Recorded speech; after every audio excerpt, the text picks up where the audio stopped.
이 말씀의 별명이 뭐죠? 이 창세기 3장 15절 말씀 별명 뭐예요? 최초의 복음이라는 거예요.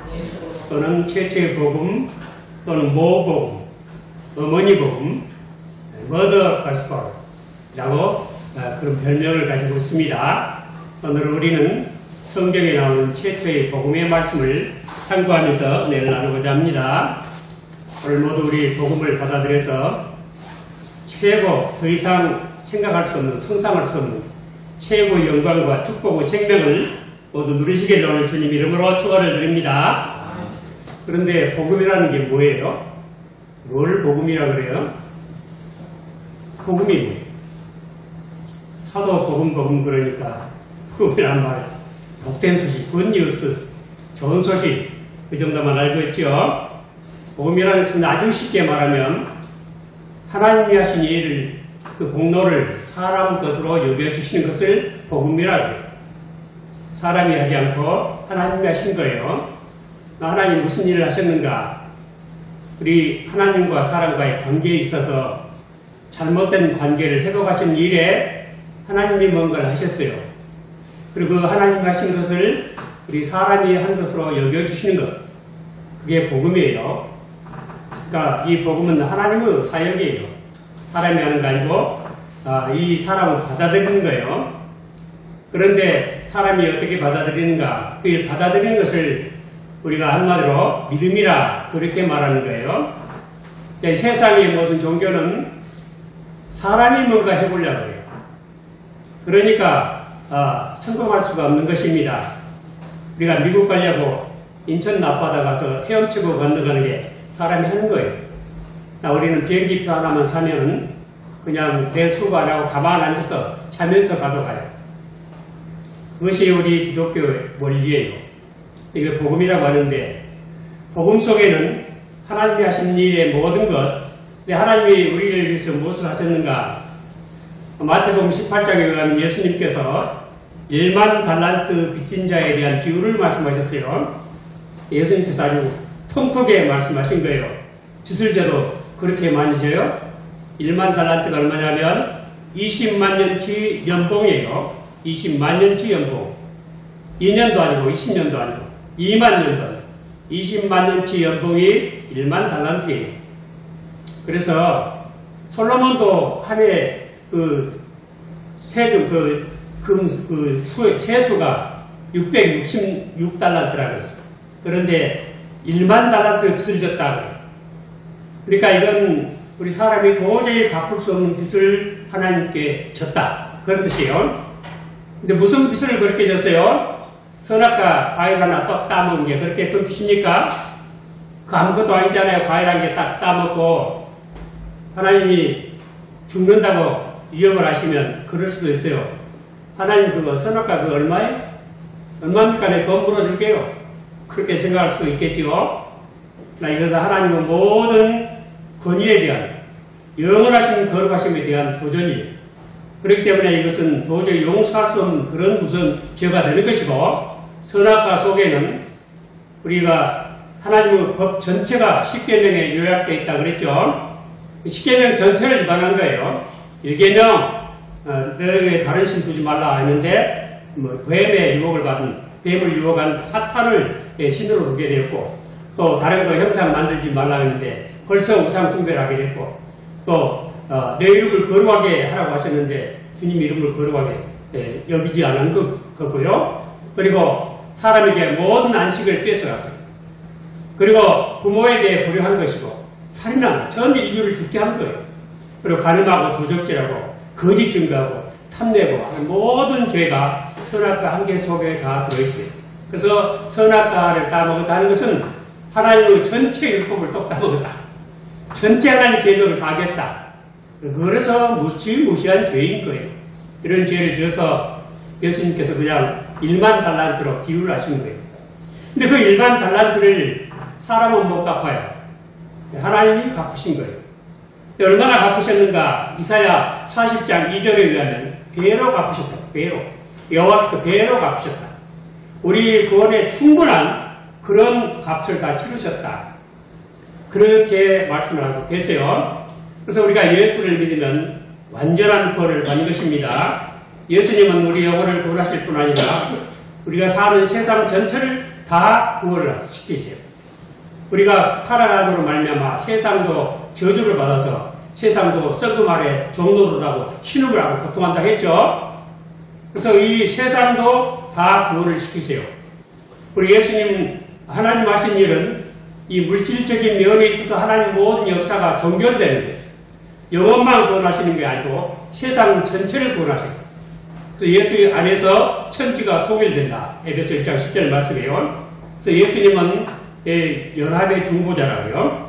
구원에 있어서는 화해의 중보자시고, 또 이 온 피조물에 대해서는 연합의 중보자가 되시고, 그래서 우리 예수님은 완벽한 완전한 구원자가 되시는 것입니다.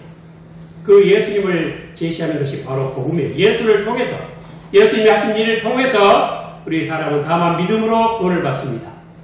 여러분 지금 한쪽에 지금 지구 일각에서 전쟁이 나고 무서운 소문이 날마다 들리고 있죠. 근데 거기에 가면은 많은 피난민들이 있고요. 지금 오갈 데 없고 먹을 거 없는 사람들이 있어요. 그 사람들이 날마다 구제품을 가라고 모여든다고 해요. 구제품을 식량 나눠주면 받아가고 하는 거예요. 근데 하나님께서 우리 모든 역사를 다 이루시고 예수 그리스도를 통해서 다 이루시고 그 이루신 모든 구속의 축복을 우리에게 나눠주시는 거예요. 구제품 나눠가지고. 그러니까 우리 믿음이 뭐냐면 그냥 가서 구제품 받는 게 믿음이에요. 그래서 우리가 믿음으로 말미암아 의롭다함을 받는다. 믿음으로 말미암아 이심칭이라고 하는데 이것은 믿을 때 하나님의 의가 우리에게 생겨나는 게 아니에요. 이미 예수 그리스도 안에서 의를 미리 만들어 놓으셨어요. 미리 예비의 선물로 마련해 두셨어요. 그것을 받아오는 게 이게 믿음이에요. 그래서 믿음은 아무 공로가 아니에요. 여러분 구제품 가져가는 사람이 무슨 공로가 있어요? 그냥 받는 거죠. 네, 그래서 믿음으로 그냥 받는 거예요.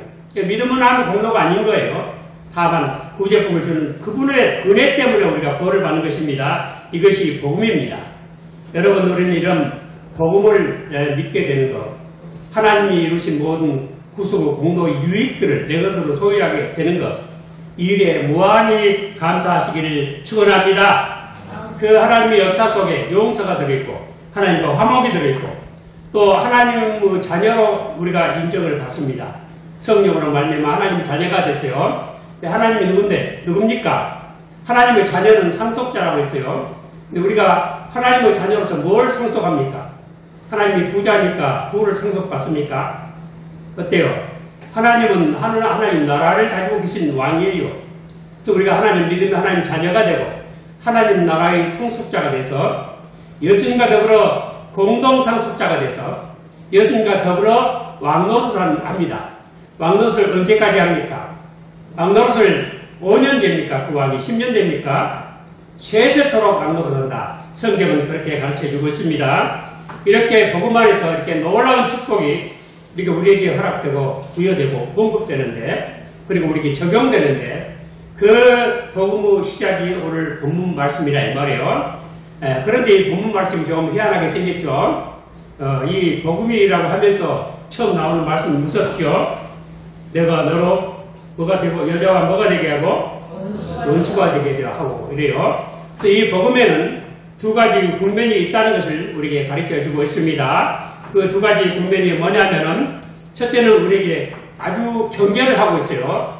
무슨 경계입니까? 우리 믿는 사람, 복음을 받은 사람에게는 원수가 있다 하는 그런 경계예요. 그 원수가 누굽니까? 바로 사탄 마귀라고 하는 자예요. 마귀가 뱀을 통해서 사람 말을 하게 하죠. 그러니까 이 하와가 처음 뱀을 봤을 때 요즘 그런 용어가 없었겠지만 하와 생각에 뱀이 방언을 하네 그랬을 거예요. 뱀이 방언을 하니까 넘어간 거예요. 신기하죠. 신비롭죠. 그래서 지금도 방언을 통해서 유혹을 해요. 마귀는. 그런데 내가 너로 여자와 원수가 되게 하고 지금 뱀에 대해 선고를 하시는데 그래서 우리 이 복음에는 우리에게 원수가 있어요. 근데 하나님께서 뱀이 원수다 지정하실 때 그럼 하나님과는 뭐가 될까요? 하나님과. 뱀이 원수면 하나님과는 뭐가 될까요? 이 관계 문제예요. 우리 신학에는 어떤 관계에 대한 문제예요. 하나님과의 관계, 우주와의 관계. 뱀과 원수라면은 하나님과는 어때요? 원수예요? 화목한 사이예요? 화목한 사이예요. 이미 하나님께서 아담을 찾아오실 때 복음을 가지고 오신 거예요. 다 죄를 용서하고 화평, 화목을 가지고 샬롬을 가지고 찾아오신 거예요. 너는 뱀하고 원수지만 나하고는 화목하다. 그런 의미가 들어있어요. 네. 그렇지만 하나님과 더불어 화목하지만은 뱀과 화목한 사람도 있어요. 뱀과 더불어 화목할 뿐 아니라 뱀에게 아부하고 아첨하고 뱀을 공격을 하고 경배하고 충성을 다하는 사람도 있어요. 그런데 뱀과 원수가 된 사람만이 하나님과 더불어 화목할 수 있어요. 또한 뱀이 우리에게 원수이기 때문에 우리 믿는 사람들은 항상 원수가 항상 있어요. 그래서 이것이 우리 복음의 경계예요. 근데 이 원수가 어떤 원수냐? 이 원수는 철천지 원수예요. 철천지 원수가 뭐죠? 하늘에 사무치는 원수라는 뜻이에요. 왜 그런가? 하나님이 정해 주셨기 때문에 그렇습니다. 그래서 세상의 원수라면 그냥 피하면 그만이고 상대 안 하면 그만이에요. 이 원수는 그렇지 않아요. 철천지 원수. 항상 우리를 따라다니고 기회를 노리고 있어요. 근데 이 원수, 이 마귀는 우리가 생각할 때 마귀는 뿔 달려가지고 무섭게 험악하게 생겨가지고 늘 우리를 괴롭히고 위협하고 협박하고 그렇게만 생각하는데 그렇지 않아요. 마귀는 항상 이 위장의 천재, 위장의 원형이에요. 그래서 항상 우리에게 그렇게 무서운 얼굴로 다가져오고 좋은 말이에요. 늘 웃는 얼굴로 다가오고 상냥한 얼굴, 친절하고 다정한 얼굴로 다녀오고 우리가 그를 추종하고 이 마귀와 더불어 화목하게 지나면 아주 잘 될 것처럼 그렇게 시험을 하는 미혹이에요. 예수님께도 그랬어요. 예수님 세례 받으시니까 성령께서 광야로 몰아가셨죠. 예수님을 몰아가지고 광야에 가서 마귀 시험을 받게 하셨는데 마귀 시험 세 가지가 다 어때요? 오늘날 우리 일부 교회가 그걸 복음이라고. 돌로 떡 만들어 놓으니까 돌로 떡을 만드니까 경제적으로 엄청난 부를 그냥 얻는 거예요. 이게 시험입니까? 복이지. 그걸 복이라고 했죠. 또 성전 꼭대기에서 뛰어내려도 안 다쳐요. 돌에 발에 안 붙이고 안 다쳐요. 얼마나 멋있어요. 그러니까 대중문화에 큰 인기를 얻는 거예요. 이게. 그걸 말하는 모든 사람이 보고 와 멋있다. 아니면 인기 폭발이에요. 그리고 천하 모든 왕국 만국의 영광을 다 보여주면서 내게 경배하면 다 주겠다. 세상의 권력을 잡고 모든 영광을 다 부귀영화를 누리는 거예요. 마귀가 그래요. 그것이 시험이에요. 근데 뭐가 나빠요? 다 좋지. 그걸 복음이라고 해서 누가 하자는 누가 이유를 걸겠어요? 이것이 복음이라 그러면 지금 그런 교회들이 있어요. 그게 복음이라고. 세 가지죠. 마귀는 우리를 시험할 때 무섭게 이렇게 위협을 하는 게 아니고 이런 복을 주면서 시험을 해요. 예수님께서 최초로 가이사랴 빌립보 지경에 가셔서 제자들에게 내가 예루살렘에 올라가서 이 붙잡혀서 고난을 받고 죽임을 당할 것이다. 그리고 3일 만에 다시 살아날 것이다. 하고 말씀하셨어요. 그러니까 제자들이 듣고 예수님이 체포되고 고난을 당하고 십자가에 못 박혀 죽어? 그것은 귀에 들어오는데 3일 만에 다시 살아올 것이다. 그건 귀에 안 들어와요. 생각조차 할 수 없어요. 승리가 바로 여기에 있는데 그런 생각 안 하고 그때 수제자가 누구죠? 예수님 수제자 베드로가 충간을 합니다. 충간을 주여 그리 마옵소서. 나라도 그랬을 것 같아요. 아니 자기 스승이 죽는다는데 죽으십시오 그래요? 그리 마옵소서. 근데 예수님께서 베드로를 심하게 책망을 하셨어요. 뭐라 그러셨죠? 사탄아 얘들로 물러가라. 내가 하나님의 일을 생각지 않고 사람 일만 생각한다. 그래서 바로 이거예요. 마귀는 사람 일만 생각하고 사람만 잘되게 하는 거예요. 그런 시험을 해요. 그런 시험이 우리 믿는 사람에게 끊임없이 있는 것입니다. 이것이 우리 경계예요. 또한 마귀는 여러 가지 거짓말로 미혹을 하죠. 특히 하나님의 계시를 가지고 미혹을 해요. 제가 오늘 아침에 금방 좀 전에 봤는데 어떤 목사님 버리셨는데 어떤 분이 그랬어요.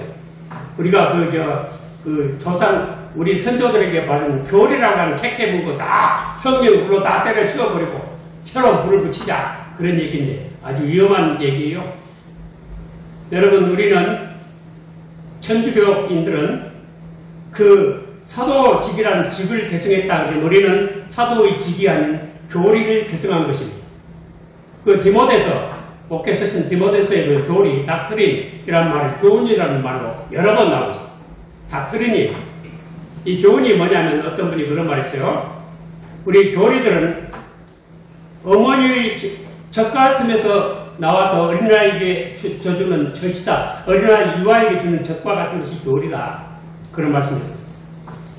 성경 가슴에서 나온, 그래서 우리 영혼을 찰지게 길러주는 그런 젖과 같은 것이 바로 교리다. 이게 빗대놓고 하는 말인데 사실 이 교리라는 건 하나님의 명예에 의해서 반드시 믿고 순종해야 할 그런 조항들을 교리라고 합니다. 오늘날은 그렇게 안 하고 지금 기독교가 다시 부흥한다면서 오순절, 펜테코스트 무브먼트라는 게 있어요. 오순절 운동으로부터 시작해서 방언을 하고 성령 받아서 뭐 이상한 짓을 다 하고 막 입신에 들어가고 예언을 하고 통역을 하고 막 개소리, 소소리, 돼지 소리, 그리고 막 별의별 짓을 다 해. 그래가지고 진리는 성경 말씀 설교 안 하고 이것이 바로 성경이다. 교리는 교회를 불안시키지만 이 성령의 이 열매를 이런 그 역사는 교회를 통합시킨다. 그래서 가는 것이 그게 로마 천주교에서 만든 거예요. 1960년도에 히피족들이 설치면서 이 기존 권위에 대해서 대항하는 그런 문화를 보일 때 천주교가 우리가 너무 권위주의에 치우쳤구나 해서 만든 게 에큐메니칼이에요. 그래서 에큐메니칼을 가장 성공에 서게 하는 것이 바로 방언이었어요. 방언하면 쓸데없는 거예요. 우리 방언보다도 하나님 말씀이 제일이에요. 진리가 제일이에요. 오늘 우리 주보에 새겨볼 만한 한마디 한번 다 같이 보실까요? 모든 진정한 기쁨은 진리와 함께 있고 모든 진정한 행복도 진리와 함께 있다. 진리가 떠나는 행복도 우리 곁에 있다. 기쁨과 행복은 어디에 있습니까? 진리가 있어요.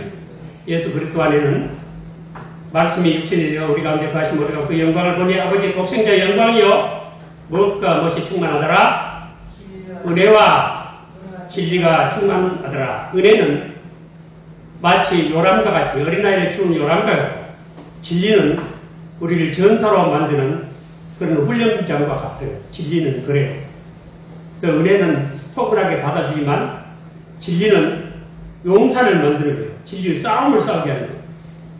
그래서 우리 교회는 이런 사탄 마귀의 세력과 더불어 항상 싸우는 거예요. 그런데 마귀는 어떻게 유혹을 하냐면 현상을 보고 판단하게끔, 세상을 보고 세상을 판단하게끔 만들어요. 하나님의 계시를 가지고 세상을 판단하는 게 아니고 세상 자체를 보고 세상을 판단하게 만들어요. 그래서 선악과를 딱 봤을 때 하나님의 계시는 먹지 말라요. 먹으면 죽는다는데 선악과 자체를 보고 판단을 해요. 그렇게 만들어요. 그래 보니까 때 먹음직도 하고 고함직도 하고 지혜롭게 하는 만큼 탐스럽기도 하다. 그래서 똑따는 거예요. 그래서 안 죽는다. 그리고 하나님처럼 된다. 거짓말이에요. 이 거짓말 따르면 죽는 거예요. 여러분 미신이 뭔 줄 아시죠? 미신이란 믿으면 믿을수록 진리가 어두워지는 게 미신이에요. 지금 우리나라가 지금 믿으면 믿을수록 진리가 어두워지는 지금 그런 국면에 있어요. 그럼 죽음으로 가는 거예요. 거기에 일부 교회들이 동조하고 있어요. 월요일마다 거기 가서 데모한대요. 미신을 위해서 데모하는 거예요. 집회를 한다고 그래요. 집회를. 그 세속주의에. 여러분 하나님이 제일 싫어하신 게 혼합주의, 싱크로티즘. 혼합주의. 노아 때 혼합주의였죠. 하나님 아들, 사람 딸, 혼합주의. 이 싱크로티즘이 하나님이 이 싱크로티즘이 꺼지면 하나님이 심판하세요. 우리 각종 집회가 뭘 하고 있습니까? 교회와 세상이 지금 혼합을 하고 있어요. 하나님 제일 싫어하시고 심판불로 오고 있어요. 세상의 징조를 보십시오. 무화과 나무 잎이 퍼지면 여름 가까운 줄 알라.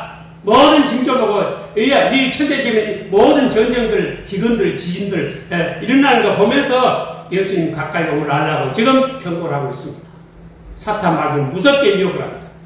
하나님의 계시를 사람이 판단하려고 합니다. 여러분, 우리 교회가 얼마 전에 레마로 들린다 그런 말이 있었죠. 하나님 말씀을 레마로 들린다. 그 무엇을 의미하는 줄 아세요? 하나님의 계시의 이성이 하나님의 계시의 판단자의 자리에 선다는 뜻이에요. 내가 말해서 내 귀에 듣고 내 마음에 합하면 그 하나님 말씀이고, 아니면 내가 깨닫지 못한 하나님 말씀 아닙니까? 그런 게 들어있어요. 아주 변매한 말로 미혹을 합니다. 사탄 마귀의 세력입니다. 우리 정치인 바짝 차려야 됩니다. 세상으로 세상을 판단합니다. 성경으로 판단하지 않습니다. 정치는 뭐에 있습니까? 정치하는 사람들 목적은 권력에 있어요. 하나님께서 정치를 주시고 나라를 세우셨죠. 목적이 뭡니까? 죄를 다스리라고, 진실하고 정의를 세우라고 하나님이 나라를 세우신 거예요. 창세기 10장에 나라를 분정하신 거예요. 70나라. 그것도 이스라엘 나라가 애굽에 들어갈 때 70명이 들어갔는데 나라가 70나라였어요. 신명기 32장에 보면 이스라엘 자손 수대로 나라를 분정하셨다. 모든 믿는 사람들이 그 하나님 나라 세워야 할 것을 미리 이렇게 말씀하고 계신 거예요. 말하면 이스라엘 나라는 모자리판, 세상 모든 나라는 이게 들판, 논의예요. 앞으로 이종을 다 할 거예요. 하나님의 역사. 그런데 하나님의 말씀을 내가 내 판단으로 내 이성이 맞은 말씀이고 아니면 아닙니까? 이런 것이 우리가 넘어가고 얼마나 많은 사람들이 거기에 혼란을 가지고 있습니까? 근데 이 원수는 대대로 공격을 합니다. 끊임없이 공격을 합니다. 우리 예수님을 시험했던 이 원수 마귀도 누가복음 4장 13절에 보면 마귀가 모든 시험을 다 한 후에 얼마 동안 떠나요. 아주 떠난 게 아니에요. 얼마 동안 떠났습니다. 그래서 마귀는 계속 예수님을 괴롭히고 십자가까지 몰고 갔습니다. 바리새인들을 통해서, 사두개인들을 통해서, 대지장들, 장로들, 정부 관료들을 통해서 계속 시험해 왔습니다. 그래서 베드로전서 5장 8절에 근친나라 뛰어라 너희 대적 마귀가 노는 사자같이 두루다니며 삼킬 자를 천난히 했습니다. 이 마귀는 끝까지 우리 역사로 세상 많은 만민을 유혹을 합니다. 그래서 우리 요한계시록의 20장에 천년왕국이 나오죠. 거기 뭐 천년, 전천년, 후천년 있지만 그거 다 말할 수 없고, 그러기 전에 19장에 17절로부터 21절까지 가면은 모든 문명국가에 대한 심판이 나온다고 해요. 문명국가, 왕들, 장군들, 귀족들, 부자들 다 칼로 나갑니다. 그리고 20장에 와서 그 7절부터 10절에 보면 곡과 마곡, 이건 야만 쪽으로 말하는 거예요. 문명국가는 칼로 죽이고 야만국가는 불로 다 멸망시켜서 다 지옥불에 던져버리십니다. 그리고 그때 이 사탄은 그때까지 계속 전쟁을 벌려요. 그래서 땅에 있는 우리 교회를 밀턴트 처치라고, 전투하는 교회, 하늘에 있는 교회를 트리엄펀트 처치, 승리하는 교회라 그러고 땅에 있는 교회를 밀턴트 처치라. 항상 싸워야 돼요. 누구와 싸웁니까? 마귀의 세력과 싸웁니다. 사탄은 3일체가 있어요. 마귀가 있고 붉은 용, 붉은 짐승, 붉은 여자예요. 요한계시록 17장에 보면 붉은 짐승, 붉은빛 짐승을 탄 여자가 나오죠. 거짓 선지자예요. 붉은 짐승은 적그리스도의 나라들이, 북한 같은 나라가 붉은 짐승이에요. 그리고 붉은 용은 바로 마귀, 그리고 적그리스도의 나라들, 그리고 거짓 선지자, 다 끝까지 시험을 하고 우리를 괴롭히고 도전을 합니다. 여러분, 그래서 우리 교회는 항상 밀리턴트 처치, 우리 모든 성도들을 진리로 무장을 하고 그들과 싸워 이겨야 할 그런 군사들, 십자가 군사, 그리스도의 군사입니다. 이것이 우리 경계입니다. 경계에 대해서 너무 말을 많이 했는데 위로도 있죠. 위로는 간단하게 할게요. 위로는 뭡니까? 마귀가 비록 우리보다 능력이 있고 지혜가 있고 지식이 많고 많은 역사를 이룰 수 있습니다. 그러나 우리는 그 여자의 후손을 통해서 승리한다는 사실, 이 자체가 위로입니다. 그럼 이 여자의 후손이 누굴까요? 여자의 후손이라고 했을 때 아담과 하와는 그때 누군지 몰랐을 거예요. 당연하죠. 그래서 하와가 첫 아들을 낳고 가인을 낳고 그 아들을 낳고 이름을 가인이라고 불렀어요. 근데 아마 이것이 여자의 후손, 뱀의 머리를 상하게 할 자가 아닌가 생각했을 거예요. 그래서 이름을 가인이라고 했고, 그 뜻은 여호와로 말미암아 등남했다, 그렇게 생각했어요. 그게 아니었죠. 갈라디아서 3장 16절에 보면 이 약속들은 아브라함과 그 자손에게 말씀하신 것인데 여럿을 가리켜 그 자손들이라 하지 아니하고 아시고 오직 하나를 가리켜 내 자손이라 하셨으니 곧 그리스도라 하셨습니다. 바로 예수 그리스도를 의미합니다. 그래서 이 여자의 후손이 발품기의 상처를 입었다. 이것은 바로 예수 그리스도 십자가를 통해서 우리가 구원받는 것을 의미하지 않는다면 그 복음이 아니에요. 우리는 예수 그리스도 십자가를 통해서 우리는 구원을 받습니다. 우리는 마귀를 이길 수 없습니다. 그러나 우리는 예수 그리스도 안에서 구원을 받습니다. 승리합니다. 이것이 우리 위로입니다. 요한일서 3장 8절에 죄를 짓는 자는 마귀에게 속하나니 마귀는 처음부터 범죄함이니라. 하나님의 아들이 나타나신 것은 마귀 일을 멸하려 하심이라 하셨습니다. 여러분, 우리 세상에 가장 무서운 건 죄입니다. 그 죄의 원흉은 마귀입니다. 그 마귀 개교는 공교합니다. 그러므로 우리는 항상 마귀와 그 개교에 빠져 멸망에 빠질 수밖에 없는 연약한 존재들입니다. 그러나 오직 우리 주 예수 그리스도 안에서 영원히 승리를 하게 되어 있습니다. 세상이 아무리 마귀 개교가 흑심하더라도 길이요 진리요 생명이신 예수님, 우리는 따라갑니다. 예수님만이 길이요 진리요 생명입니다. 길이 아닌 건 함정입니다. 진리가 아닌 건 거짓입니다. 생명이 아닌 건 죽음입니다. 우리 오직 예수님을 통해서만 영생을 얻고 승리하게 되어 있습니다. 원래 우리는 예수님과 함께 영원히 승리하시고 하나님 나라 왕자의 자리에 올라갈 때까지 우리 믿음의 승자로서 살아가는 우리 모두 되시길 오늘 주님 이름으로 축원을 드립니다. 아멘.